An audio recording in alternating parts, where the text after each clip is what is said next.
আমি হব মদিনা সারা বেলা জারদার রোজার কিনারে কেটে যাবে দিন আমার আমারই স্বপ্ন যদি হয় গো পূরণ ধন্য হবে মোর জীবন মরণ আমি হব মদিনা সারা বেলা জারদার রোজার কিনারে কেটে যাবে দিন আমার আমি হব মদিনা সারা বেলা জারদার রোজার কিনারে কেটে যাবে দিন আমার আমি হব মদিনা সারা বেলা জারদার রোজার কিনারে কেটে যাবে দিন আমারই স্বপ্ন যদি হয় গো পূরণ ধন্য হবে মোর জীবন মরণ আমি হব মদিনার সারা বেলা জারদার রোজার কিনারে যাবে দিন আমার আমি হব রাসূলের রোজার চৌকিদার হতে পারি যেন গো শাফাতের দাবিদার আমারই স্বপ্ন যদি হয় গো পূরণ ধন্য হবে মোর জীবন মরণ আমারই স্বপ্ন যদি হয় গো পূরণ ধন্য হবে মোর জীবন মরণ আমি হব মদিনা সারা বেলা জারদার রোজার কিনারে কেটে যাবে দিন আমার আমি হব মদিনা সারা বেলা জারদার রোজার কিনারে কেটে যাবে দিন আমারই স্বপ্ন যদি হয় গো পূরণ ধন্য হবে মোর জীবন মরণ আমি হব মদিনার সারা বেলা জারদার রোজার কিনারে যাবে দিন আমার আমি হব রাসূলের রোজার চৌকিদার হতে পারি যেন গো শাফাতের দাবিদার আমারই স্বপ্ন যদি হয় গো পূরণ ধন্য হবে মোর জীবন মরণ আমারই স্বপ্ন যদি হয় গো পূরণ আর কি যে শান্তি লাগে আমার আল্লাহর ধ্বনি দেখে আসলাম সৈয়দপুরে বৃষ্টি আজকে আটোয়ারি আইসা দেখলাম বৃষ্টি নাই এই পর্যন্ত আল্লাহ আমাদেরকে দয়া করেছেন এই দয়ার শুকরিয়া সাজদা করে থাকলো শুধ হবে না রে যেই বৃষ্টি দেখা ভয় পাইছিলাম এখন বৃষ্টি তুইলানি আল্লাহ এই পর্যন্ত সুযোগ দিয়েছেন আল্লাহ যদি আরো বৃষ্টি দেয় আমরা হিমশিম খাবো না আমরা টেনশন করব না আল্লাহ যখন খুশি হয় বান্দার মধ্যে বৃষ্টি নাজিল করে কথা বলেন ঠিক কিনা আরে বাবা, মাথার উপরে বৃষ্টি পড়বে, একটা বার গুরুস্থানের দিকে তাকায়া দেখুন, আপনার বাবার কবরের উপরে বৃষ্টির পানি, আপনার দাদার কবরের উপরে বৃষ্টির পানি। 6টা বছর হয়ে গেল আমার বাবাকে কবরে নামাই দিয়ে এলাম, কত বৃষ্টির পানিতে কবর গলা গলা হয়ে যায়, হাঁটু পর্যন্ত পিপিলিকার গর্ত দিয়া পানি ঢোকে। আরে টিনের ঘরের সালের মধ্যে একটু ছিদ্র হলে বৃষ্টির পানি পড়লে ছিদ্রটা বন্ধ করে দেয়, গায়ে যেন পানি না পড়ে। অথচ কবরস্থানে কবরের ভিতরে পানি পড়তেছে, এই পানি পড়তেছে, পানি ঢুকতেছে, পানি ঢুকতেছে, এই পানি ঢুকতেছে। পানি ঢোকার কারণে শুকে কিনা ঢুকে আছে জানি না, একদিন তো আমরা এখানে পড়ে থাকবো, এই ঘরের মধ্যে আমরা পড়ে থাকবো। দুনিয়ার বন্ধু বান্ধব আজকে আছে কালকে নাই, দুনিয়ার বন্ধু বান্ধব সব ভাগ নেয়, কিন্তু মরণের কষ্টের ভাগ কেউ নিবে না। কথা বলেন ঠিক কিনা? আর কবরের কষ্টের ভাগ কেউ নিবে না গো, এই কষ্টের ভাগ কেউ নেয় না। আপন সন্তানরা পর্যন্ত খবর নেয় না। বাপটারে কবরে নামাই দিয়া 3 দিন পরে সম্পদ নিয়ে কারাকারি শুরু করে। এই জন্য আমার বন্ধুরে কি ভাষায় ওয়াজ বোঝাবো, এই কবর দেশে আমি তাহিরি হতে একদিন চলে যাব। আজকে হয়তো পঞ্চগড়ে আসলাম, হাজার হাজার মানুষ, কাকতালীয় ভাবে নয়, কি কোনো রকম ভাবে প্রচার প্রসার বেশি নাই, হাজার হাজার মানুষ আপনারা চলে আসছেন। একদিন আমি চলে যাওয়ার পরে এই মাহফিলটা তো আজকে প্রায় 21তম মাহফিল, আমি দুনিয়া থেকে চলে গেলে 22তম মাহফিল বন্ধ থাকবে না, 23তম মাহফিল বন্ধ থাকবে না। কাহারও জন্য কোনো কাজ থেমে থাকে না, আপন গতিতে সব চলতেছে। আজকে এত সম্মান, এত ভালোবাসা, চলে গেলে দেখবেন কেউ আমার মোবাইল নাম্বার একটা ফোনও দিবে না, আইডির মধ্যে দুইকে একটা মেসেজও দিবে না। আপনার বন্ধু বান্ধবের অনেক নাম্বার এখানে সেভ করা আছে, বন্ধুটা কবরে চলে গেছে, কিন্তু কই বন্ধুর নাম্বারে আর আমরা কল দেই না, খবর নেই না রে। এই জন্য যুবক, খবর তো কে নিবে? আমরা যদি মদিনাওয়ালার প্রেমে যদি নিজেকে কোরবান করতে পারি, আমার জীবন, আমার মরণ, আমার নামাজ, আমার কোরবানি আল্লাহর জন্য যদি নিবেদন করতে পারি, কেউ লাগবে না, আমার আল্লাহই আমাদের জন্য যথেষ্ট হয়ে যাবে। কুল ইন্না সলাতি ওয়া নুসুকি ওয়া মাহইয়ায়া ওয়া মামাতি লিল্লাহি রাব্বিল আলামিন। আমি যে কোরআন শরীফ পড়ি আপনারা কি কষ্ট পান? মানে ভালো লাগে? আমি যে তেলাওয়াত করি, আমি কিন্তু হাফেজ না, কারিও না, আমি যতটুকু পারি তেলাওয়াত করি, একটু ভুল হলে ধরবেন। আর তেলাওয়াত করলে একটা স্পিরিট লাগে কি লাগে না? এই কোরআন শরীফ যে আমরা পড়ি, শান্তি লাগে কি লাগে না? আমি কি আবারও তেলাওয়াতটা একটু টান দিতে পারবো আপনাদের সামনে ইনশাল্লাহ? রাজি আছেন সবাই? শুনবেন তো ইনশাল্লাহ? সবাই এমন করে উজাহার করে মালিকরা ডাক দিবেন যেন আল্লাহ পাক আমাদের গুনাহগুলো মাফ করে দেয়। আমিন কন। কুল ইন্না সলাতি ওয়া নুসুকি ওয়া মাহইয়ায়া ওয়া মামাতি লিল্লাহি রাব্বিল আলামিন।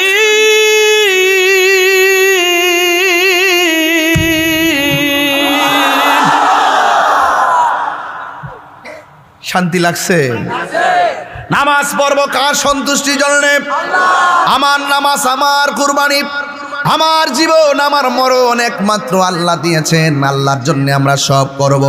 এই জন্য মাঝে মাঝে তেলাওয়াত করি, কারণ তেলাওয়াতটা বড় শান্তি লাগে।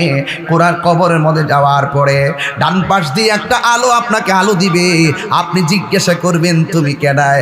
আমার চিনো না, আমি হইলাম তোমার দুনিয়ার কোরআন তেলাওয়াত। আর একটা আলো দিবে কবরের ভিতরে, জিজ্ঞাসা করবে তুমি কে? ভাই আমার চিনো না, আমি হইলাম তোমার দুনিয়ার নেক আমল। এই কবরের ভিতরে মানুষ জনম জনম পড়ে থাকবে, কেউ কারো খবর নিবে না। এই কবর থেকে একদিন আপনাকে এমন একটা ময়দানে উঠবেন, এরই অবতারণা আমার আল্লাহ কোরআনে দিয়ে দিয়েছেন। মিনহা খালাকনাকুম ওয়া ফিহা নুঈদুকুম ওয়া মিনহা নুখরিজুকুম তারাতান উখরা। এই কবর জনম জনম আপনাকে পরে থাকা লাগবে। সুখী হলে সুখী, দুঃখী হলে দুঃখী, কেউ কাহারও ভাগ নিবে না। সুখে থাকলে কেউ ভাগ নিবে না, কষ্টে থাকলেও কেউ ভাগ নিবে না রে। আল্লাহর হাবিব বলে, আমি যখন মেরাজের মধ্যে গিয়েছি আমি দেখেছি সবচাইতে ভয়ঙ্কর আযাব হলো কবরের আযাব। গুরুস্থানের একেটো মাটি বাইনা করে রাখে রে, এখনই তোর আসতে পারে চলে যাওয়ার ডাক। ওরে মন,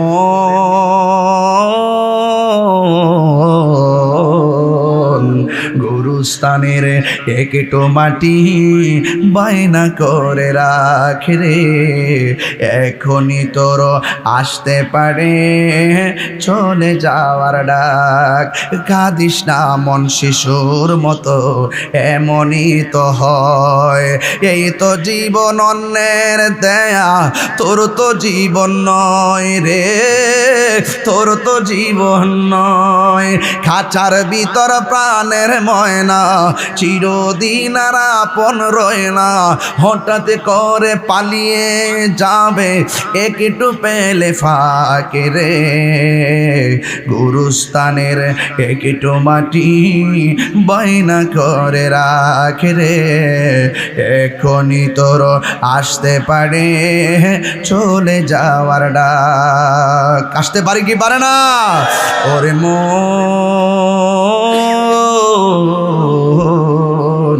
গুরুস্থানের একেটো মাটি বায়না করে রাখ। ও আটোয়ারির বাবারা, টাকা দিয়া গুরুস্থানের মাটি কিনলেই হবে না, কবরস্থানের কবরের জায়গা বাইনা করা লাগবে ঈমান আর আমল দিয়া। যার ঈমান আমল ভালো হবে, কবরের মাটি তার সঙ্গে ভালো ব্যবহার করবে। কথা কোন ঠিক কিনা বলে? সোহাগ এইচডি মিডিয়া, সত্য প্রচারে আপোষহীন। গুরুত্বপূর্ণ আলোচনা উপস্থাপন করবার জন্য সবিনয় অনুরোধ করছি। আসসালামু আলাইকুম ওয়া রাহমাতুল্লাহি ওয়া বারাকাতুহু।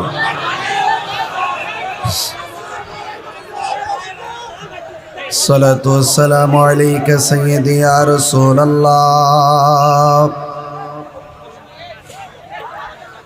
الصلاة والسلام عليك يا حبيب الله، الصلاة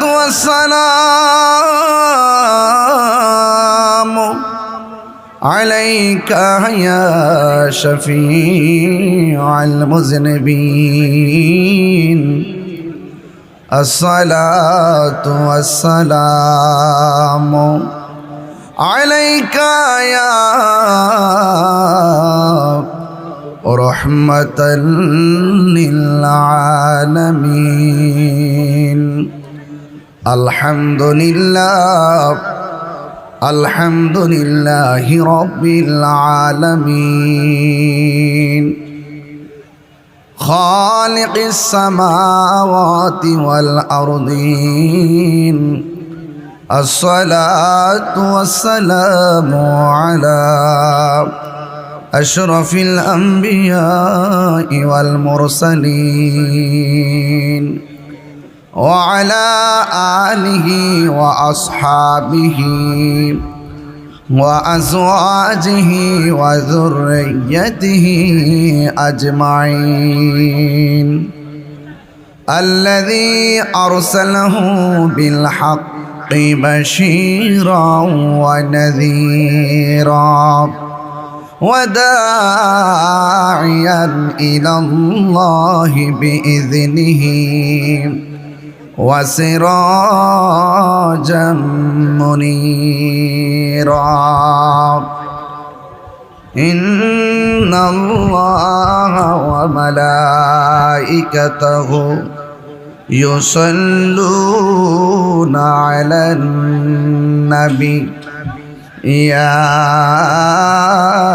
أيها الذين آمنوا صلوا عليه وسلموا تسليما اللهم صل مولانا محمد وعلى آل سيدنا দরদ মাখা কণ্ঠে পড়ি আল্লাহুম্মা সাল্লি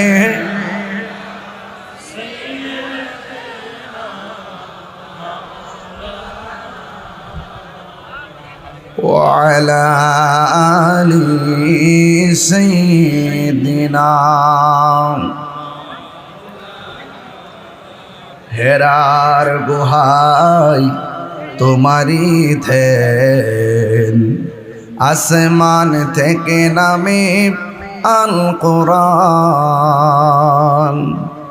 ভাঙল সবার ভুল তোমারি উপরে আসলো কোরআনের ছায়া তোলে খালিদ উমর আলী আবু বকর ইসলামী ঝান্ডা নীল যে তোলে আল আমিন তুমি ছিলে চিরদিন সকল মানুষের তরে হে রাসূল তোমাকে ভুলি আমি কেমন করে আল্লাহুম্মা সাল্লি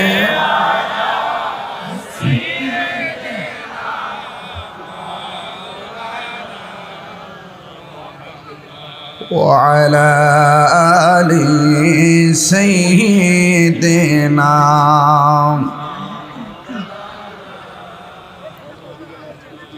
মুআজ্জাজ সুয়া মুকাররম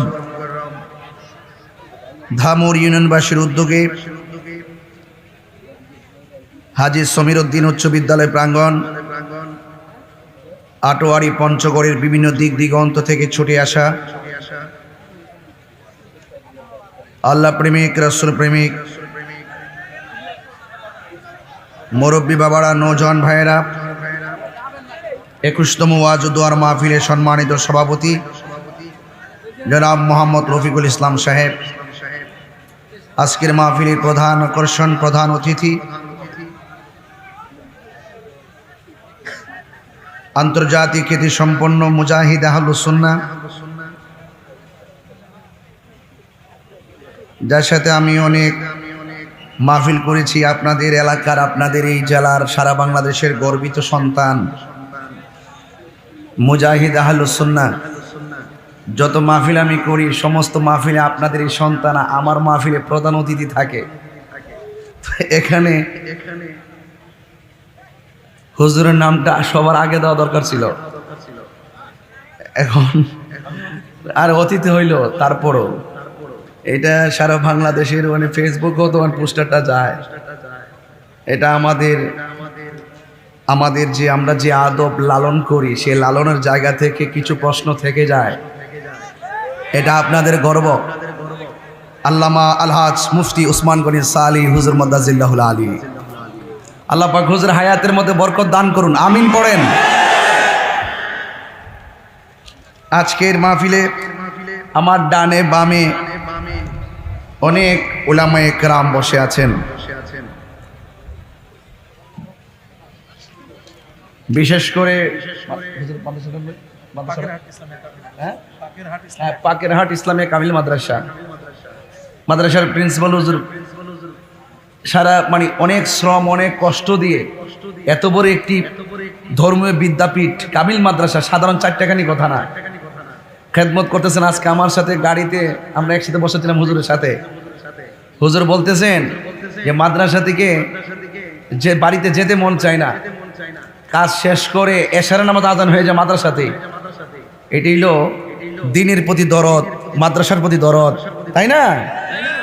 হুজুরও বসে আছেন, আমার ডানে বামে অনেক পীর মাশায়েখ উলামায়ে কেরাম বসে আছেন।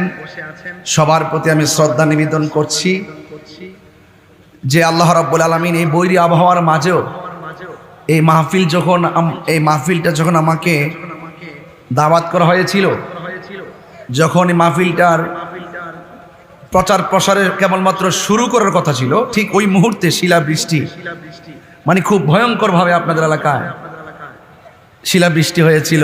অনেক ক্ষতিগ্রস্ত আপনারা হয়েছেন। আমাকে হুজুর জানিয়েছেন, হুজুর বলতেছেন যে এত ক্ষতি মানুষের হয়েছে, মন চাচ্ছে যে সব কিছু উজাড় করে দিয়ে মানুষের পাশে দাঁড়ানো। এখন এই মুহূর্তে মাহফিল কিভাবে কি করি? আমি বলছি যে হুজুর আসলে তো বিপদ, মাহফিল যদি না হয় তাহলে আমাকে জানাবেন। আর বিপদ তো আসলে আজকে আপনাদের বিপদ, কালকে আমারও তো হতে পারে। এরপর আল্লাহ রহমতে আপনারা স্বতঃস্ফূর্ত অংশগ্রহণ, যে যিনি বৃষ্টি দিয়েছেন, যিনি শিলাবৃষ্টি দিয়েছেন, ফসলের ক্ষতি হয়েছে, বলেন ফসল দেওয়ার মালিককে। আমরা এই মাহফিল কমিটি সর্বোচ্চ যে রব আমাদেরকে পরীক্ষা করতেছেন, আমাদেরকে পরীক্ষা করছেন, সেই রবের যে সুমহান কার্যক্রম, মানুষকে দিনের মেসেজ দেওয়ার যে কার্যক্রম, এটা আমরা শত পরীক্ষা আমরা পড়লো, এই মাহফিলটাকে আমরা ইনশাল্লাহ ধরে রাখবো। আল্লাহ যেন এই উসিলায় আমাদের ফসলের মধ্যে বরকত দান করে। এরকম বিপদ আপদ আল্লাহ যেন আমাদেরকে হেফাজত করে, সকলে বলেন আমিন।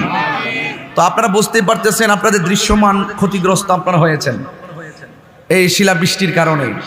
এখন মাহফিল কমিটিরাও তো যেইভাবে কালেকশন করার দরকার ছিল ওনারা কিন্তু করতে পারে নাই, এবং কিভাবে যে যাবে এর বিবেকও বাধা দিয়েছে। সেই জন্য 10-এর লাঠি 1-এর বোঝা। আমাদের কি একটা মাহফিল করলে সর্বোচ্চ 50 জন বা 30 জন লোক আমাদেরকে সহযোগিতা করে। একটা মাহফিল করলে এমনই তো হয়, আর বেশি কিছু না তো, হয়তো বা 60 জন 70 জন। আর মাহফিলে কিন্তু হাজার হাজার মানুষ আসে। যেহেতু তারা 60-70 জন কিংবা 100 জন লোকের কাছে পরিস্থিতির কারণে কালেকশনের প্রতি তারা উদ্বুদ্ধ হতে পারেন, যাইতে পারেনি। আর মাহফিলটার কমিটমেন্টও যদি রক্ষা করেছেন, আপনাদের মনের আশাকে পূরণ করেছেন, সুন্দর একটি মাহফিল, বাৎসরিক মাহফিলটাকে বন্ধ না করে এই মাহফিলটিকে ঝড় তুফানের মোকাবেলা করো আল্লাহ এবং রাসূলুল্লাহর মহব্বতে এটা ধরে রেখেছেন। এই হিসাবে আপনারা সবাইকে খুশি না বেজার? যদি খুশি হন একটু হাত তোলেন। আপনারা কি খুশি? সবাইকে খুশি? তাহলে যদি হাত তুলুন, আমি অনুরোধ করব, আপনারা যদি শুধুমাত্র 100 করে টাকা দেন, কত বলছি, যদি 100 করে টাকা দেন, মিনিমাম এখানে 3 লক্ষ টাকা হবে। যদি 100 করে টাকা দেন 3 লক্ষ টাকা হবে প্রায়। আপনারা দয়া করে একটু পকেটে হাত দিবেন, যে যতটুকু পারেন রেডি রাখেন। আর যদি মনে করেন যে মাহফিল আমরা নিয়ত করেছি 10,000, হ্যাঁ না, এমনি কিছু লোক, অসুবিধা নেই, পরে প্রবলেম হয়ে যাবে। এমনি গেলে সমস্যা নেই, এমনি গেলে সমস্যা নেই, পরে প্রবলেম হবে। নগদ নগদ নগদ, বাকি না। নগদ মানে কি আস্তে আস্তে যাবে, আর আমি ওয়াজে ঢুকে যাব।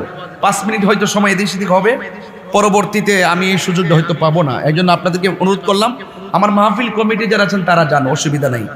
হ্যাঁ, সকলে বলি আলহামদুলিল্লাহ। তো আপনার মানসিকভাবে প্রস্তুত আছেন তো ইনশাল্লাহ? তাহলে আল্লাহ পাক যেন আমাদের সকলকে বোঝার তৌফিক দান করে, বলেন আমিন। সবাই মানসিক প্রস্তুত রাখবেন, কারণ আস-সাখী ও হাবিবুল্লাহ, দানশীল ব্যক্তি আল্লাহর বন্ধু। অনেকে এটাকে আয়েব মনে করে, আমি এটাকে আয়েব মনে করি না। অনেকে মনে করে যে ওই ওয়াজ শুনতে আসছি, কিসের কালেকশন শুরু করেছে। না, দান করলে ধন কমে না, বরং বাড়ে। আল্লাহর দেওয়া সম্পদ আল্লাহর মহব্বতে দিবেন, সেই ব্যাপারটি একটি মজলিসে উদ্বুদ্ধ করাটা হলো নিয়ামতের কাজ। কথা বলেন ঠিক না বেঠি? এজন্য কেউ রাগ করবেন না। আপনি একা সওয়াব নেবেন কেন, সকলকে নেওয়ার সুযোগ করে দিবেন, 10 টাকা হোক দিয়ে সুযোগ করে দিবেন। আমি প্রশাসন ভাইদেরকে অনেক ধন্যবাদ জানাই।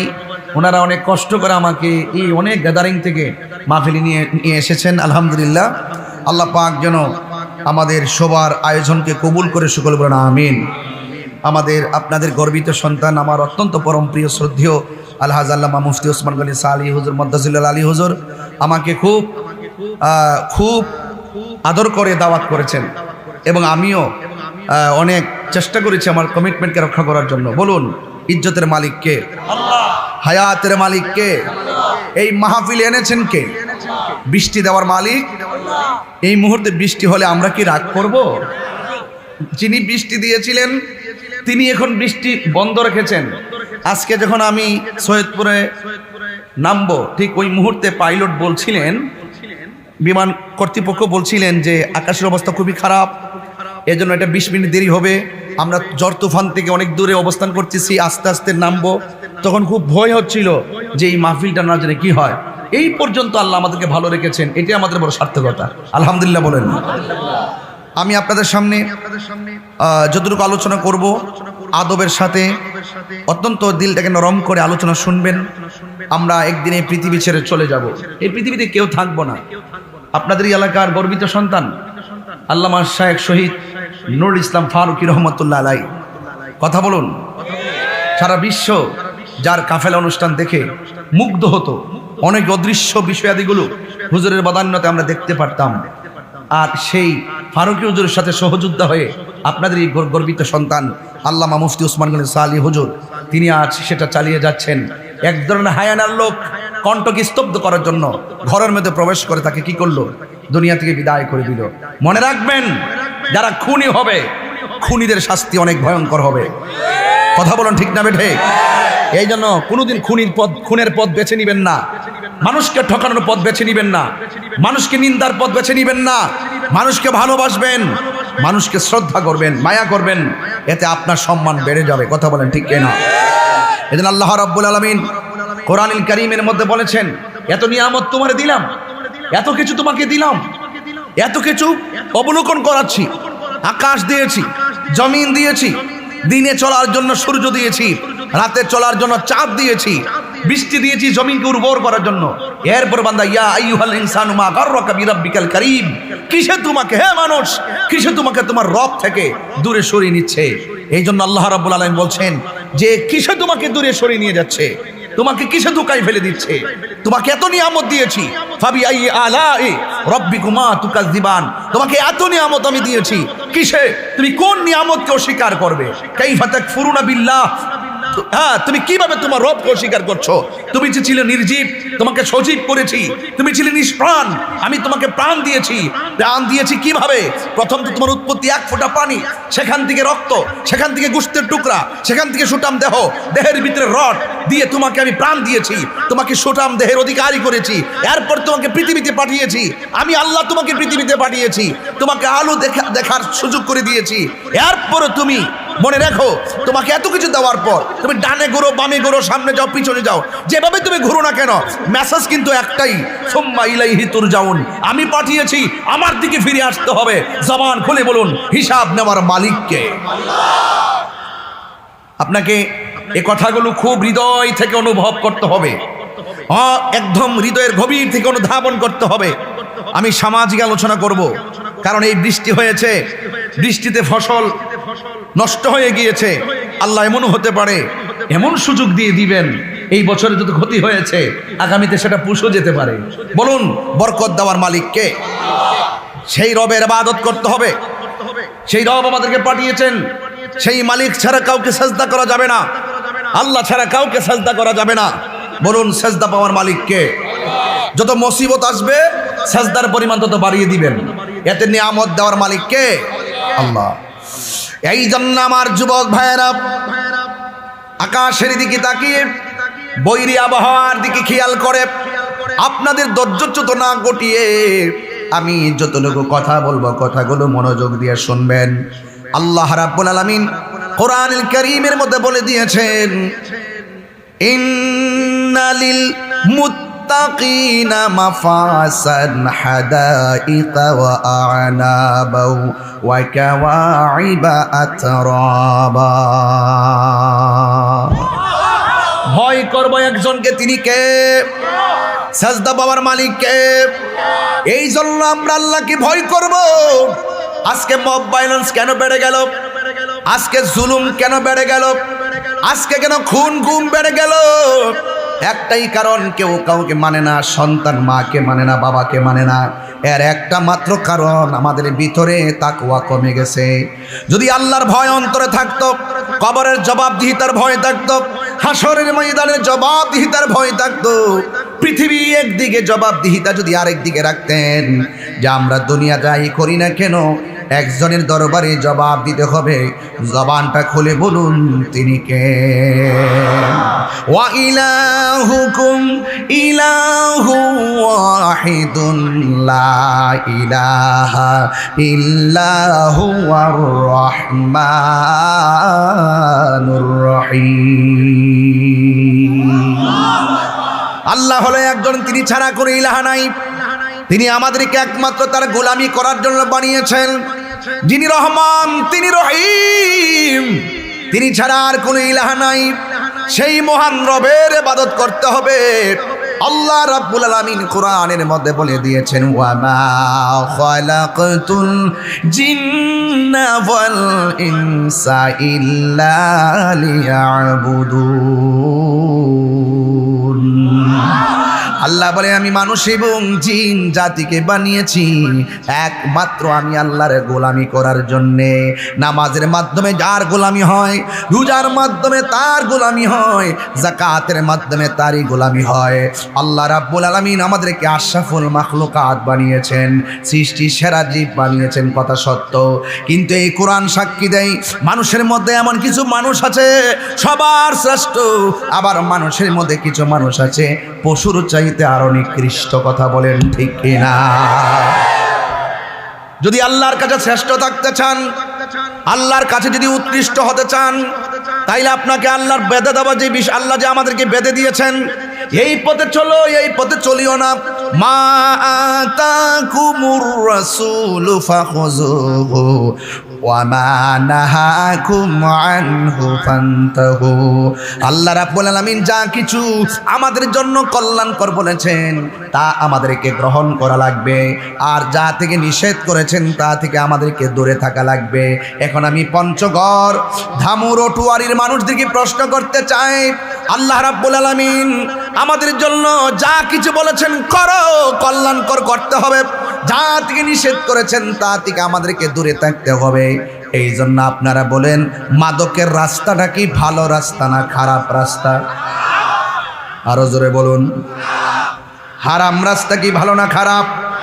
তাইলে আমরা হারামও বুঝি, হালালও বুঝি, বুঝার পর আমরা হালাল ধরতে চাই না, হারামের জন্য আমরা ব্যস্ত হয়ে পড়লাম। বলছে ঘুষ খাওয়া যাবে না, বেশি বেশি করে বান্দা ঘুষ খায়। বলছে সুদ খাওয়া যাবে না, অনেক বান্দা বেশি বেশি মজা করে আরো সুদ খায়। বলা হয়েছে মাদক সেবন করিও না, আরো বেশি বেশি করে মাস্তানি করে মাদক সেবন করে, আছে না নাই? খবরদার, না না না না। আল্লাহ রাব্বুল আলামিন আমাদেরকে অনেক মায়া করে বানিয়েছেন। আল্লাহ বলেন, ফি আইয়ি সূরাতিন মা শাআ রাক্কাবাক। আল্লাহ রাব্বুল আলামিন আমাদেরকে এত সুন্দর করে বানিয়েছেন, আল্লাহ যেমন করে চেয়েছেন।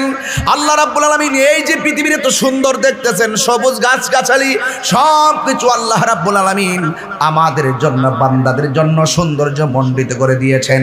আল্লাযী খালাকাকা ফাসাওয়াকা ফাআদালাক। আল্লাহ রাব্বুল আলামিন সব কিছুকে সুন্দর করে সৌন্দর্য মণ্ডিত করে দিয়েছেন একমাত্র বান্দাদের জন্য। হ্যাঁ বান্দা, খবরদার খবরদার, আল্লাহ ছাড় দেন বলে মনে করো না হিসাব নিবেন না। আল্লাহ ছাড় দেয় কিন্তু ছেড়ে দিবেন না।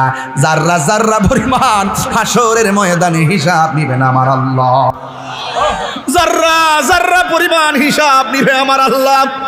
একটা ইঞ্চি, একটা যাররা পরিমাণে দিক করা হবে না। যদি তুমি নেক কাজ করো প্রতিদান দেওয়া হবে, আর যদি বদ কাজ করো বদ কাজের প্রতিফল দেওয়া হবে। এই জন্য আমার নবী, আপনার নবী বলেন, আমি যখন মেরাজের মধ্যে গিয়েছিলাম, মেরাজের মধ্যে যাওয়ার পর আল্লাহ রাব্বুল আলামিন অনেক আমাকে আযাব দেখিয়েছেন, অনেক আযাব আল্লাহ আমারে দেখিয়েছেন। আমি দেখেছি সব চাইতে কঠিন আযাব হলো কবরের আযাব। জবান খুলে কোন আল্লাহু আকবার। সব চাইতে কঠিন আযাব হলো কবরের আযাব। কবর আযাব বড় ভয়ঙ্কর। আমার নবী আপনার নবী বলেন কবর হলো আখিরাতের প্রথম মঞ্জিল। এই কবর যার ভালো হয়ে যাবে হাসরের ময়দান তার জন্য সহজ হয়ে যাবে। কবর কাহার জন্য জাহান্নামের গর্ত, আবার কবর কাহার জন্য জান্নাতের বাগান। এই জন্য আমার যুবক ভাইরা হালালের পথ বেছে নেবেন, নিয়ামতের পথ বেছে নেবেন, ন্যায়ের পথ বেছে নেবেন, ইনসাফের পথ বেছে নেবেন, আল্লাহ পাকের ইবাদতের পথ বেছে নেবেন, দয়াল নবীর মহব্বতের পথ বেছে নেবেন, আউলিয়া কেরামের সোহবতের পথ বেছে নেবেন, মা বাবার খেদমতের পথ বেছে নেবেন। দেখবেন আপনার জিন্দিগি ভর যদি পুণ্য দ্বারা সজ্জিত করতে পারেন, আল্লাহ আপনি যখন কবর দেশে যাবেন, ওই কবরে যাওয়ার পর আমার আল্লাহ জান্নাত থেকে গালিচা বিছাইয়ে দিবে আপনার পিঠের নিচে। আরো বড় করে কোন আল্লাহু আকবার। এই জন্য মরার পরে কিছু নাই, মরার আগে সব বেদ করে যেতে হবে। কথা বলুন ঠিক না ঠিক? মরার আগে সব কিছু বেদ করে যেতে হবে। দুনিয়ায় থাকা অবস্থায় যদি বেদ করে না যেতে পারেন, আল্লাহকে রাজি করে যেতে না পারি, তাইলে একদিন নয়, 2 দিন নয়, কত জনম থাকতে হবে কষ্টে, তার কোনো ইয়ত্তা নাই। এই জন্য আমার যুবক ভাইয়েরা, আল্লাহ রাব্বুল আলামিন আমাদেরকে পৃথিবীর মধ্যে পাঠিয়েছেন। দেখবেন একটা মানুষের সামনে যখন আজরাইল চলে আসবে, দেখবেন কত মানুষ এই যে দৌলতদিয়া ফেরিঘাটের মধ্যে কত বড় স্পর্শকাতর ঘটনা। বাস কেবলমাত্র দৌলতদিয়া ঘাটের মধ্যে বাসটা পড়লো, মাত্র 5 সেকেন্ডের মধ্যে 90 ফিট নিচে বাসটা ডুবে গেল। অথচ এই বাসের ভিতরে একটা মা ছিল, এই মা সন্তানটাকে জানালা দিয়া বের করে দিয়েছে। সন্তানটা সাতরাইতে কিনারায় এসে গেল, আর মা দুঃখিনী বাসের সাথে নিচে গিয়ে দুনিয়া থেকে বিদায় হয়ে গেল। সন্তানের আগে মা মারা যায়, মায়ের আগে সন্তান মারা যায়। জবান খুলে বলেন 1 মিনিট আগেও তো জানতো না সেখানের মধ্যে সে মারা যাবে। এই মা তো জানতো না 40-45 জন মানুষ, তারা তো বাড়ি থেকে বের হওয়ার সময় জানতো না দৌলতদিয়া ঘাটের ভিতরে এমনভাবে বাসের ভিতরে থেকে পানিতে ডুবে মারা যাবে। অথচ 1 সেকেন্ড আগেও জানতো না এই মুহূর্তে আমাদের মরণ হতে পারে। আপনারা জবান খুলে বলে কে কোথায় মরবে সিদ্ধান্ত দিয়েছেন কে? ওয়ামা তাদরি নাফসুম বিআইয়ি আরদিন তামুদ। বান্দারে তুমি তো জানো না কোন জায়গায় তুমি মরবা। এই জন্য সব সময় ওযু রাখবেন আপনার শরীরে। রাতের বেলা ঘুমাবেন, ওযু কইরা রাতের বেলা ঘুমাবেন। আল্লাহরে বলবেন আল্লাহুম্মা বিসমিকা আমুতু আহইয়া। ও আল্লাহ, আমি যদি ঘুমিয়ে গেলাম আর ঘুমের ঘরে যদি আমাকে মরণ দাও, উযু করে ঘুমাইলাম, উযু অবস্থায় আমারে মরণ দিও। আল্লাহ তুমি যদি আমারে মরণ দিবা, পবিত্র অবস্থায় মরণ দিও। আমার দেশের সোনার ছেলেরা অনেকেই প্রস্রাব করে ঢিলা গ্রুপ ব্যবহার করে না, অনেকেই পবিত্র থাকতে চায় না। অথচ বলা হয়েছে আত-তুহুরু শাতরুল ঈমান, পবিত্রতা হলো ঈমানের অর্ধেক।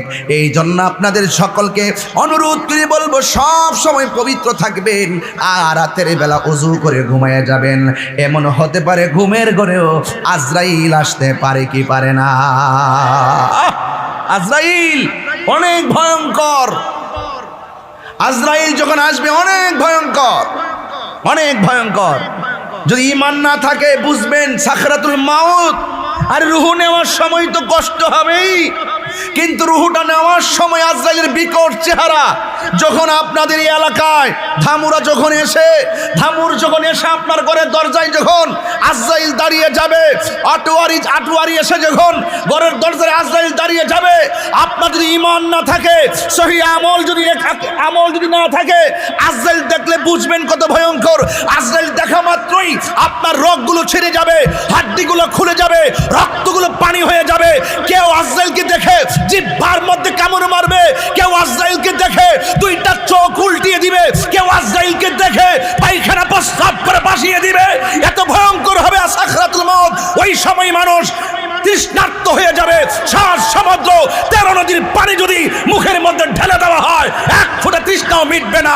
এমন একটা ভয়ঙ্কর অবস্থা হবে সাকরাতুল মাউতের সময়।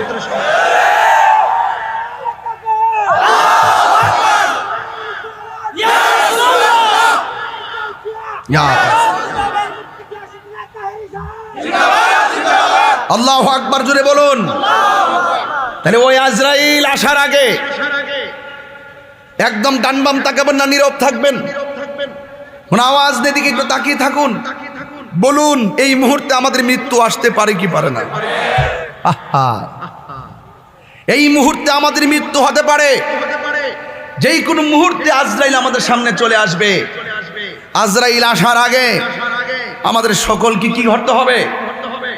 সোজা হতে হবে, সোজা।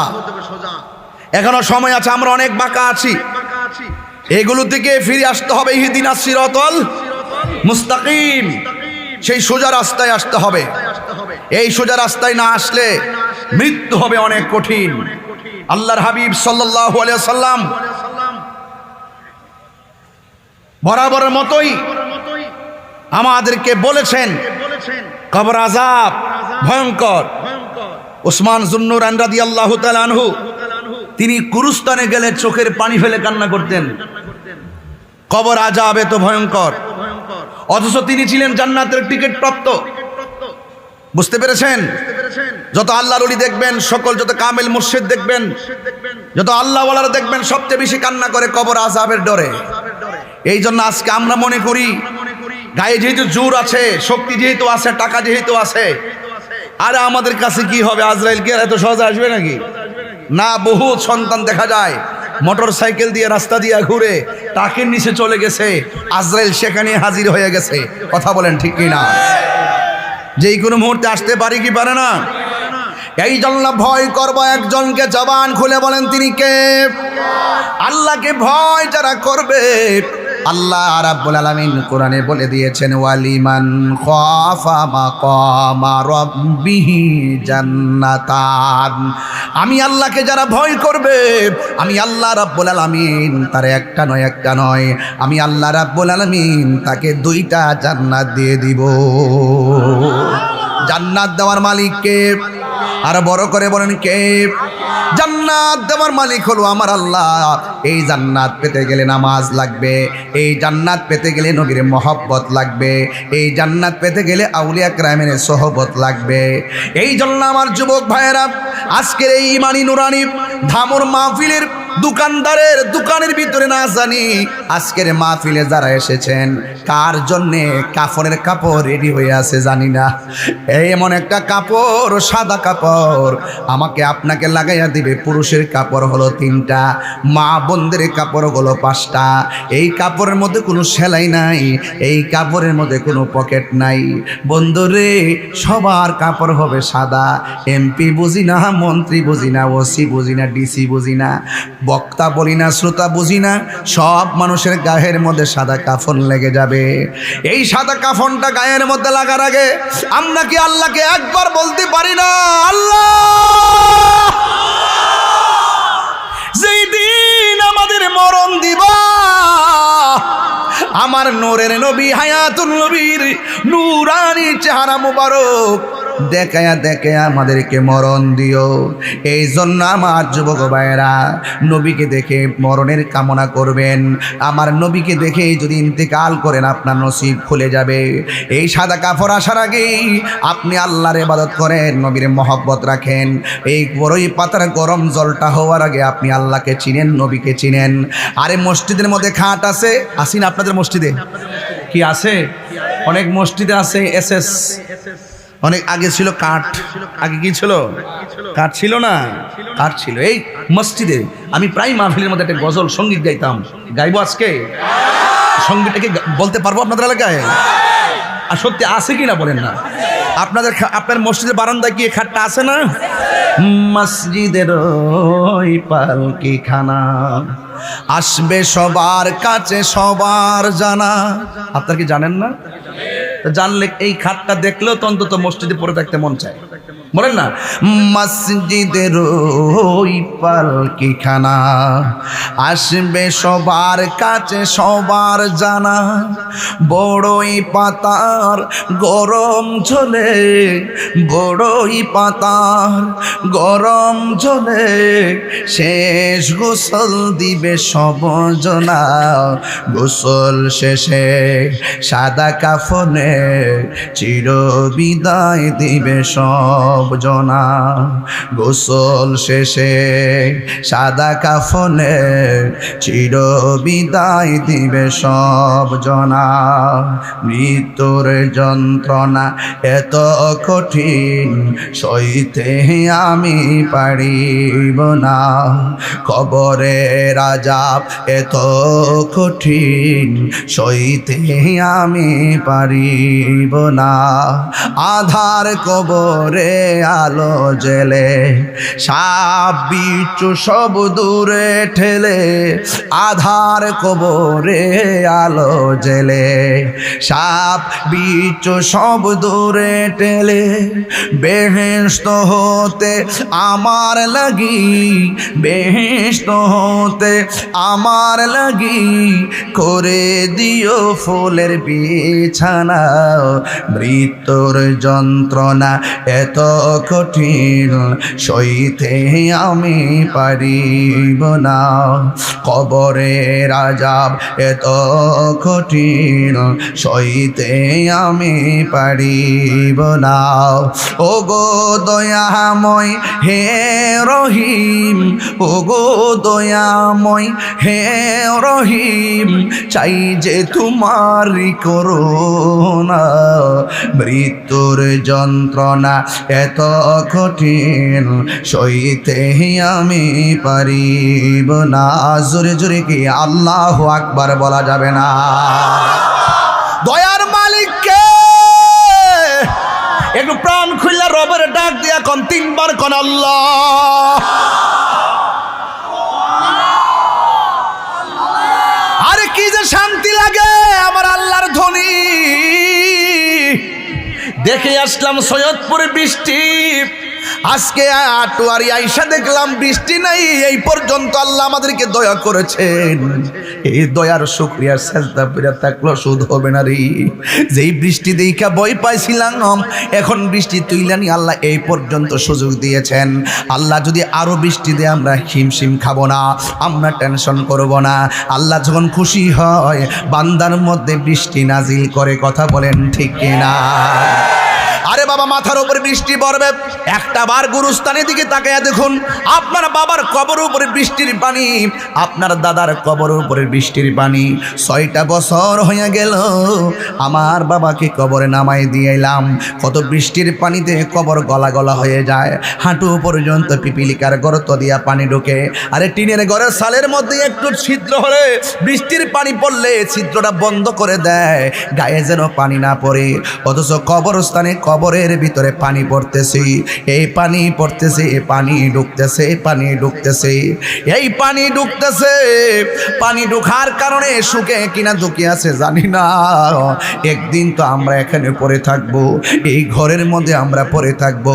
দুনিয়ার বন্ধু বান্ধব আজকে আছে কালকে নাই, দুনিয়ার বন্ধু বান্ধব সব ভাগ নেয়, কিন্তু মরণের কষ্টের ভাগ কেউ নিবে না, কথা বলেন ঠিক কিনা? আরে কবরের কষ্টের ভাগ কেউ নিবে না গো, এই কষ্টের ভাগ কেউ নেয় না। আপন সন্তানরা পর্যন্ত খবর নেয় না। বাপটারে কবরে নামাই দিয়া 3 দিন পরে সম্পদ নিয়ে কারাকারি শুরু করে। এই জন্য আমার বন্ধুরে কি ভাষায় ওয়াজ বোঝাবো? এই কবর দেশে আমি তাহিরি হতে একদিন চলে যাব। আজকে হয়তো পঞ্চগড়ে আসলাম, হাজার হাজার মানুষ কাকতালীয় ভাবে নয়, কি কোনো রকম ভাবে প্রচার প্রসার বেশি নাই, হাজার হাজার মানুষ আপনারা চলে আসছেন। একদিন আমি চলে যাওয়ার পরে এই মাহফিলটা তো আজকে প্রায় 21তম মাহফিল। আমি দুনিয়া থেকে চলে গেলে 22তম মাহফিল বন্ধ থাকবে না, 23তম মাহফিল বন্ধ থাকবে না। কাহারও জন্য কোনো কাজ থেমে থাকে না, আপন গতিতে সব চলতেছে। আজকে এত সম্মান, এত ভালোবাসা, চলে গেলে দেখবেন কেউ আমার মোবাইল নাম্বার একটা ফোনও দিবে না, আইডির মধ্যে ঢুকে একটা মেসেজও দিবে না। আপনার বন্ধু বান্ধবের অনেক নাম্বারে এখানে সেভ করা আছে। বন্ধুটা কবরে চলে গেছে, কিন্তু কই বন্ধুর নাম্বারে আর আমরা কল দেই না, খবর নেই না রে। এই জন্য যুবক, খবর তো কে নিবে? আমরা যদি মদিনাওয়ালার প্রেমে যদি নিজেকে কোরবান করতে পারি, আমার জীবন, আমার মরণ, আমার নামাজ, আমার কোরবানি আল্লাহর জন্য যদি নিবেদন করতে পারি, কেউ লাগবে না, আমার আল্লাহই আমাদের জন্য যথেষ্ট হয়ে যাবে। কুল ইন্না সলাতি ওয়া নুসুকি ওয়া মাহইয়ায়া ওয়া মামাতি লিল্লাহি রাব্বিল আলামিন। আমি যে কোরআন শরীফ পড়ি, আপনারা কি কষ্ট পান? মানে ভালো লাগে? আমি যে তেলাওয়াত করি, আমি কিন্তু হাফেজ না, কারিও না। আমি যতটুকু পারি তেলাওয়াত করি, একটু ভুল হলে ধরবেন। আর তেলাওয়াত করলে একটা স্পিরিট লাগে কি লাগে না? এই কোরআন শরীফ যে আমরা পড়ি, শান্তি লাগে কি লাগে না? আমি কি আবারও তেলাওয়াতটা একটু টান দিতে পারবো আপনাদের সামনে ইনশাল্লাহ? রাজি আছেন সবাই? শুনবেন তো ইনশাল্লাহ? সবাই এমন করে উজাড় করে মালিকরা ডাক দিবেন যেন আল্লাহ পাক আমাদের গুনাহগুলো মাফ করে দেয়। আমিন কন। কুল ইন্না সলাতি ওয়া নুসুকি ওয়া মাহইয়ায়া ওয়া মামাতি লিল্লাহি রাব্বিল আলামিন।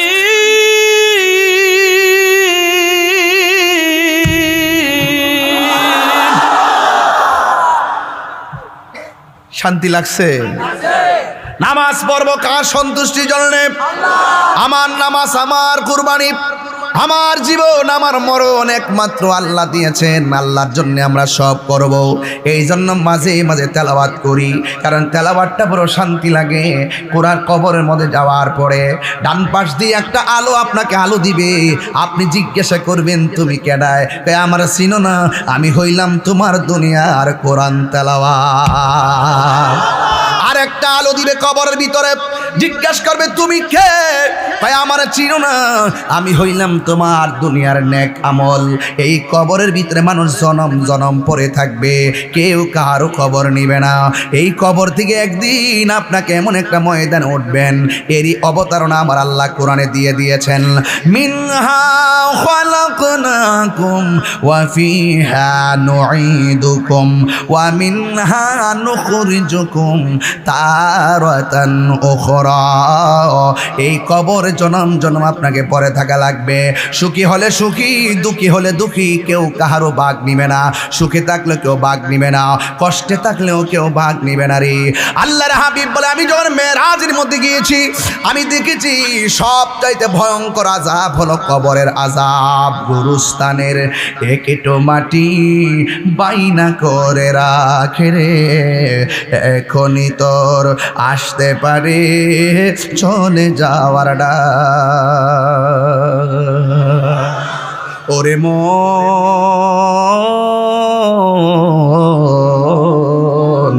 গুরুস্থানের একেটো মাটি বায়না করে রাখে রে, এখনই তোর আসতে পারে চলে যাওয়ার ডাক। কাঁদিস না মন শিশুর মতো, এমনই তো হয়। এই তো জীবন অন্যের দেয়া, তোর তো জীবন নয় রে, তোর তো জীবন নয়।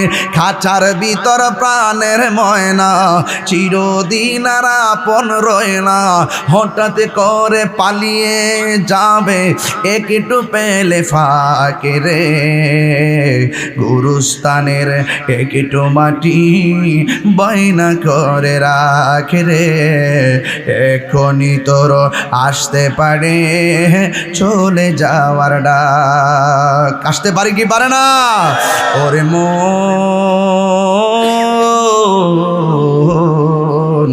গুরুস্থানের একেটো মাটি বায়না করে রাখ।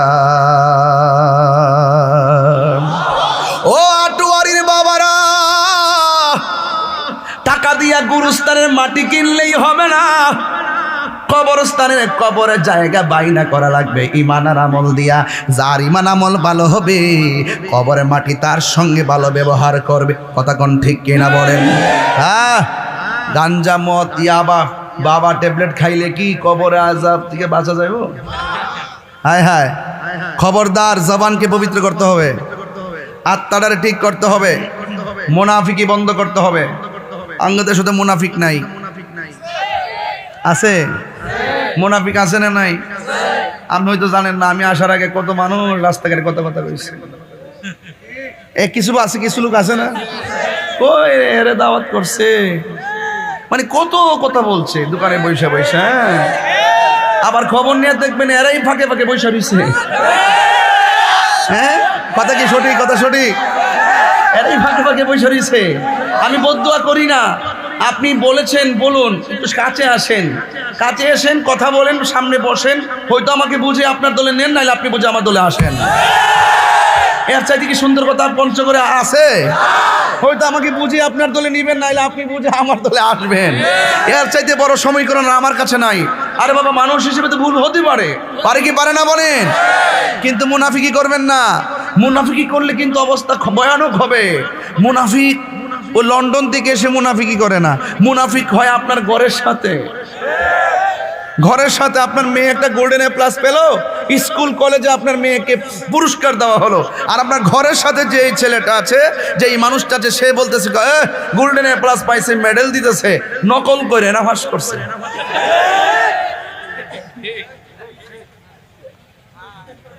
এই মুনাফিকি চলবে না, মুনাফিকি চলবে। মুনাফিকদের জায়গা জাহান্নামের উপরে না নিচে? ইন্নাল মুনাফিকিনা ফিদ-দারকিল আসফালি মিনান নার। মুনাফিকি যারা করবে তাদের জায়গা হবে জাহান্নামের সর্বনিম্ন স্তরে। আমরা মুনাফিকি করব না। মুনাফিক আরে কাফের তো খারাপই, মুনাফিক আরো ভয়ঙ্কর খারাপ। কথা বলুন ঠিক কিনা? মুনাফিক কিনা? আমরা এখন সবাই কি করতে চাই?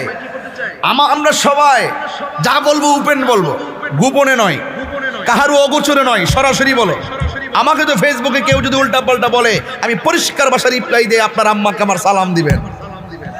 যখন এই কথাটা লিখে দিই তখন তার মুখ দিয়ে আর কথা আসে না। তবে একটা কথা মনে রাখবেন, খারাপের পরিবর্তে খারাপ ব্যবহার নয়, খারাপের পরিবর্তে ভালোবাসা দিয়ে আপনি তাকে কাছে টেনে নেবেন ইনশাআল্লাহ। কথা ঠিক আছে কিনা বলেন? এই জন্য যেহেতু আমি আজীবন থাকবো না, চলেই যেহেতু যেতে হবে, এই জন্য আমরা এত অভিমান করে লাভ নাই। এ কণ্ঠ আমার জীবনে বহুত দেখেছি, মাটিতে বসে বসে ওয়াজ শুনেছি, এই মাহফিলের ইতিহাস শুনেছি, অনেক উলামায়ে কেরাম এই মাহফিলে এসেছেন। এটা একটি ঐতিহ্যবাহী জায়গা, যেখানে অনেক আলেমদের বিচরণ হয়েছে, অনেক আলেমরা চলে গিয়েছে। কথা কি সঠিক বলতেছি? কেউ পৃথিবীতে থাকবেন, আজকে আপনার ক্ষমতা আছে, আপনার জোর আছে, আপনার একটা অবস্থান ভালো আছে, কাউকে নিন্দা করবেন না। আপনি ভালোবাসবেন, আপনি তাকে ভালোবাসা দিবেন, ভালো ব্যবহার করবেন, তাইলে দেখবেন আপনার উপর আল্লাহর রহমত নাজিল হবে। কথা বলেন ঠিক কিনা? এই জন্য আমার যুবক ভাইয়েরা, আমি বলেছি আল্লাহর হাবিব সাল্লাল্লাহু আলাইহি ওয়াসাল্লাম বলেন, কবরের ভিতরে বেনামাজির জন্য 3টা শাস্তি হবে। এর মধ্যে 1 নম্বর শাস্তি যার হবে, কবরটা 2টা প্রশস্ত হয়ে যাবে। ডান পাশের মাটি এক প্রান্তে যাবে, বাম পাশের মাটি আরেক প্রান্তে যাবে। 2 পাশের মাটি এসে তোমার গায়ের মধ্যে এমন জোরে চাপা মারবে, ওই কবরে মানুষটা আমার আল্লাহর ডাক দিয়া বলবে, আল্লাহ আগে যদি জানতাম বেনামাজি হইয়া কবরে আসলে এমন শাস্তি হবে, জিন্দেগিতেও আর নামাজ ছাড়তাম না। আল্লাহ আরেকবার দুনিয়াতে পাঠাও, পালাকিরে নামাজ পড়বো। আল্লাহ বলে না না, সুম্মা ইলাইহি তুরজাউন, মৃত্যুর পরে আমার কাছে যখন চলে আসবে, আমি আল্লাহ এখন যে জীবন দিয়েছি আর দুনিয়াতে যাওয়া যাবে না, তোমাদের মৃত্যু আর হবে না। এই কবরের ভিতরে পরে থাকবেন জনম জনম ভর। আল্লাহর হাবিব সাল্লাল্লাহু তাআলা আলাইহি ওয়াসাল্লাম একদিন একটা গুরুস্থানের মধ্যে গেলেন, গুরুস্থানের মধ্যে গিয়ে দেখলেন, কবরের দিকে তাকালেন। আল্লাহর হাবিব কবরের দিকে তাকাইয়া মুস্কি মুস্কি হাসলেন। আপনার একটু পঞ্চগড়ে আটোয়ারিতে আওয়াজ করে, ধামুরে আওয়াজ করে বলেন, আমার নবী কবরের ভিতরে কি হয় দেখার ক্ষমতা আছে না? না আছে কিনা বলেন? আল্লাহর হাবিব গুরুস্থানের মধ্যে গেলেন, যাওয়ার পরে একটা কবরের দিকে তাকালেন। তাকায়া তিনি মুচকি হাসি দিলেন, আর একটা কবরের দিকে তাকালেন, তিনি মুচকি হাসি দিলেন, আর একটা কবরের দিকে তাকিয়ে তিনি মুচকি হাসি দিলেন। সাহাবায়ে কেরাম জিজ্ঞাসা করে, ইয়া রাসূলুল্লাহ, ইয়া হাবিব আল্লাহ, নবী গো, আপনি কবরের দিকে তাকায়া কেন হাসি দিয়েছেন? আমার নবী, আপনার নবী বলেন, আমি যখন গুরুস্থানে ঢুকলাম, গুরুস্থানে ঢুইকা কবরের দিকে তাকাইছি, আমি তাকায়া দেখলাম গুরুস্থানে যেই কবরের দিকে তাকায় আমি হাসি দিলাম, ওই হাসি দেওয়ার মূল কারণ হলো আমি তাকায়া দেখতেছি ওই গুরুস্থানের কবর বাসের নিচে আমার আল্লাহ জান্নাতের গালিচা বিছায়া রাখছে। এই কথা বলতে বলতে আরেকটা কবর দিকে রাসূল তাকালেন, তাকানোর পর আমার নবী চোখের পানি ছেড়ে কান্না করে দিলেন। এবার সাহাবীরা নবীর চোখের পানি, কষ্টের পানি দেখলে তারা বরদাস্ত করতে পারে না। সাহাবায়ে কেরাম জিজ্ঞাসা করি, ইয়া রাসূলুল্লাহ, ওই কবরের দিকে তাকায়া কেন আপনি কান্না করলেন? আল্লাহু আকবার কন্যা কেন? ওই কবরের দিকে তাকায়া কেন আপনি কান্না করলেন? আমার নবী, আপনার নবী বলেন, সাহাবীরা রে, আমি নবী যাহা দেখি তোমরা তা দেখো না, আমি নবী যাহা শুনি তোমরা তা শোনো না। আপনারা জবান খুলে বলেন, নবী দেখার ক্ষমতা আছে না নাই? ওয়ামা ইয়াস্তাবিল আহইয়াউ ওয়ালাল আমওয়াত ইন্নাল্লাহা ইউসমিউ মান ইয়াশা। যারা জিন্দা যারা মুর্দা তারা এক হতে পারে না। আজকে যে আটোয়ারির মানুষ মাহফিলের মধ্যে এসেছেন, ধামুর জমিনের মাহফিলে এসেছেন, আল্লাহ যদি বাঁচিয়ে রাখে আবার বাড়িতে যাবেন, কিন্তু আপনার বাড়ির পাশে গোরস্থান, আপনার দাদা যে গেছে 6 বছর হয়ে গেছে, আজও ফিরে আসে নাই। আর আমি যদি আমার বাবার কথা বলি, 6 বছর পার হয়ে গেল, আমার বাবা তো আজও ফিরে আসে নাই। কত মানুষ দেখি কিন্তু বাবার মতো কাউরে দেখি না। আল্লাহ কয়, ইন্নাল্লাহা ইউসমিউ মান ইয়াশা, আল্লাহ যারে ইচ্ছা করে তারে সেই কবরের আযাব দেখার ক্ষমতা দান করে রে। ও বন্ধুরে, যারা জিন্দা যারা মুর্দা তারা এক হতে পারে না। এই জন্য আমার যুবক ভাইয়েরা, আমার নবী, আপনার নবী কবরের দিকে তাকাইয়া কান্না করলেন। সাহাবীরা বললেন, ইয়া রাসূলুল্লাহ, কাঁদলেন কেন? কাঁদলে তো আমরা বড় কষ্ট লাগে, আমরা বড় চিন্তিত হয়ে যাই, আপনার ব্যথা সহ্য করতে পারি না। এবার আমার নবী, আপনার নবী বলেন, সাহাবীরা, আমি নবী যাহা দেখি তোমরা তা দেখো না, তাড়াতাড়ি বাজারের মধ্যে যাও, বাজারের মধ্যে গিয়ে একটা এলান করে দাও। আল্লাহু আকবার কর না কেন? একটা এলান করে দাও, এই গুরুস্থানের মধ্যে যত মানুষ আপনজন শুয়াইছে, প্রত্যেকটা গার্ডিয়ান যেন গুরুস্থানে আসে। ভাইকে যদি শোয়ায় ভাই যেন আসে, সন্তানকে যদি শোয়ায় মা যেন আসে, মাকে যদি শোয়ায় তাহলে যেন সন্তান আসে। সবাই যার যার আপনজন যার যার কবরের পরে আসার এলান করে দাও। সাহাবায়ে কেরাম বাজারে গেলেন, যাওয়ার পরে এলান করে দিলেন, এই গুরুস্থানের মধ্যে যাদেরকে শোয়াইছেন তাদের অভিভাবক যারা আছেন, বেঁচে আছেন, তারা কবরের পারে দাঁড়াবেন। এলান করেছেন রহমাতুল লিল আলামিন। এবার সাহাবায়ে কেরাম জন এলান করলেন, সব মানুষগুলোর কানের মধ্যে বার্তা পৌঁছে গেল। এ বন্ধুরে, সব মানুষের কানে বার্তা পৌঁছে গেল। আর সাহাবায়ে কেরামদের মনের মধ্যে একটা আকাঙ্ক্ষা তৈরি হলো। আল্লাহর হাবিব সব কবরের দিকে তাকায়া হাসলো। এই কবর পারে কে দাঁড়াবে চিন্তার কোনো কারণ নাই, কিন্তু যেই কবরের দিকে তাকাইয়া আল্লাহর হাবিব চোখের পানি ফেলে কান্না করেছেন, এই কবরের পারে কে দাঁড়ায় আমাদেরকে দেখা লাগবে। সব সাহাবীরা লাইন ধইরা দাঁড়ায়া রইছে এই কবরের পারে কে আইসা দাঁড়ায় দেখার জন্য। এবার অন্যান্য কবরের পাশে দাঁড়ায়া দাঁড়ায়া সব আপনজনরা দাঁড়ায়া রইছে। আর যেই কবরের দিকে তাকাইয়া রাসূল কান্না করেছেন, এই কবরের দিকে মানুষ এখনো আসে নাই। সাহাবায়ে কেরাম বলে, এখনো কেন আসে নাই? হঠাৎ করে একটু সময় যাইতেছে, আর ওই মুহূর্তে আমার নবী, আপনার নবীও তাকায় রইলেন এই কবরের পারে কে আইসা দাঁড়ায়। হঠাৎ করে আমার নবী তাকায় দেখতেছেন, সাহাবায়ে কেরাম তাকায় দেখতেছেন, ওই কবরের পারে অন্য কোনো জোয়ান মানুষ দাঁড়ায় নাই। একটা বৃদ্ধা মহিলা লাঠিটা হাতের মধ্যে ভর কইরা ওই কবরের পারে এসে দাঁড়ায় গেছে। আল্লাহর হাবিব ডাক দিয়া বলে, মা, ও মা। সবাই আগে আগে আসলো, আপনি এত পরে কেন আসলেন? ইয়া রাসূলুল্লাহ, হাঁটতে পারি না। আপনি নবী নোটিশ করেছেন ঘরে থাকতে পারি নাই, লাঠি ভর করে করে কবরের পারে এসে দাঁড়াইলাম। আল্লাহর হাবিব বলে, মাগো ও মা, আমি নবী জানতে চাই এই কবর পারে যে আপনি এসে দাঁড়ালেন, এই কবর মানুষটার সাথে আপনার সম্পর্ক কি? মা ডাক দিয়া কয়, ও নবী গো, এই কবরে যে শুয়ে আছে এই সন্তানটা গুলো আমার সন্তান, আমার আদরের সন্তান। আমার আগে সে মারা গেছে, এই জন্য কবরের পারে আমি আসছি অভিভাবক হইয়া। আল্লাহর হাবিব ডাক দিয়া বলে, মা আপনি জানেননি কবরে আপনার সন্তানটা কেমন আছে? ওই মহিলা ডাক দিয়া বলে, আল্লাহ এবং তার রাসূল ভালো জানে। এই কথা বলার পরে আমার নবী, আপনার নবী বলেন, ও মা, এই গুরুস্থানের সবার বডির নিচে জান্নাতের গালিচা, একমাত্র আপনার সন্তানের গায়ের নিচে হলো জাহান্নামের বিছানা। জাহান্নামের চটের মধ্যে পড়ে পড়ে সন্তানটা কান্না করে, ও মা আপনার সন্তানের কান্নায় আমার থাকতে পারি না। এবার এই কথা যেই মাত্র শুনলেন, ওই মহিলাটা চোখের পানি ফেলে কান্না করে নাই। আমি যদি এই মুহূর্তে যদি আমার বাড়ির মধ্যে খবর যায়, আমার আম্মা যদি শুনে আমার মাথা কেউ ফাটায় ফেলছে, আমার মা হাসি করবে না, কাঁদতে কাঁদতে পাগলের মতো হয়ে যাবে। সন্তানের ব্যথা মা সহ্য করতে পারে না। এবার রাসূল ডাক দিয়ে কয়, মা আপনার সন্তান কবরের মধ্যে কষ্টে আছে, আপনি কেন গো মুস্কি মুস্কি হাসতেছেন? এবার মহিলাটা ডাক দিয়ে কয়, ইয়া রাসূলুল্লাহ, আমি হাসি কেন জানেননি? এই সন্তানটা যেই দিন আমার পেটের মধ্যে ছিল, আমি ঘুমায় গেলে আমার লাথি মারতো, আমার ঘুমটা ভাঙ্গা যাইতো, অনেক ব্যথা পাইতাম, চোখ দিয়া পানি দর দর করে ছাড়তাম, সকালবেলা পানিটা মুছে ফেলতাম, আর মনে মনে আনন্দ লাগতো। এই চোখের কোনার পানির আড়ালে হাসি লুকাইতো। কেন জানেননি গো নবী? সন্তান যদি পেটের মধ্যে না নড়াচড়া করে, মা মনে করে সন্তানটা মনে মরা হইয়া পড়ে আছে, আর সন্তান লাথি মারলেও কষ্ট লাগলেও মা মনে মনে কয়, আমি লাথি খাইলে খাইছি, আমার পোলাটা তো পেটের মধ্যে জিন্দা আছে। ইয়া রাসূলুল্লাহ, নবী গো, ও মায়ার নবী,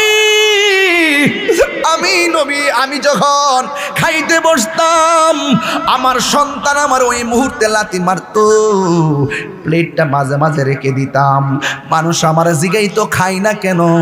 আমি সেই দিন সন্তানের কষ্টের কথাও আমি ব্যক্ত করি নাই। সন্তান যে আমাকে লাথি মাইরা আমার খাবার কাইরা নিছে, সন্তানের অভিযোগ আমি করি নাই। শুধুমাত্র একটা কথা বলেছি, আমার মুখের মধ্যে রুচি নাই, এটার নামই হলো মা। সন্তানের হাজার কষ্ট মা গোপন রাখে। এবার আমার নবী ডাক দিয়ে কয়, মা আপনার সন্তান তো কষ্টে আছে। মহিলাটা মুস্কি মুস্কি আসে, ইয়া রাসূলুল্লাহ, আমি যখন সন্তানকে ভূমিষ্ঠ করেছি, ভূমিষ্ঠের সময় সবাই বলছে আমি নাকি মইরাই গেছি, আল্লাহ আমারে বাঁচায় রাখছে। সন্তানরে কোলে নিয়ে আমি প্রসব ব্যথা বলে গেছি, তিলে তিলে তিলে তিলে আমি সন্তানটারে বড় করেছি। এবারে সন্তানটা বড় হইতেছে, আর আমি আস্তে আস্তে বার্ধক্যের দিকে যাচ্ছি। ইয়া রাসূলুল্লাহ, নবী গো, আমি তারে তিলে তিলে এত বড় করেছি, সন্তান প্রতিষ্ঠিত হয়ে গেছে, আর আমি বৃদ্ধা হয়ে গেলাম। আর মনে মনে ভাবলাম, আমার সন্তানকে আমি ছোটবেলা যেমনে মায়া করছি, রব্বি রহমহুমা কামা রব্বায়ানি সগীরা। সন্তান তো এটা বলার দরকার ছিল, ও আল্লাহ, ছোটবেলায় আমার মা আমাকে যেমন করে মায়া করছে, আল্লাহ আপনিও আমার মায়ের প্রতি এমন ভাবে রহম কইরেন। কিন্তু আমার পোলা বিপরীত মুখে অবস্থান নিল। আমি বৃদ্ধা হয়ে যাচ্ছি, আমার সন্তান শক্তিশালী হচ্ছে, আমি একদম বেকার হয়ে গেলাম, আমার সন্তান প্রতিষ্ঠিত রোজগার করে।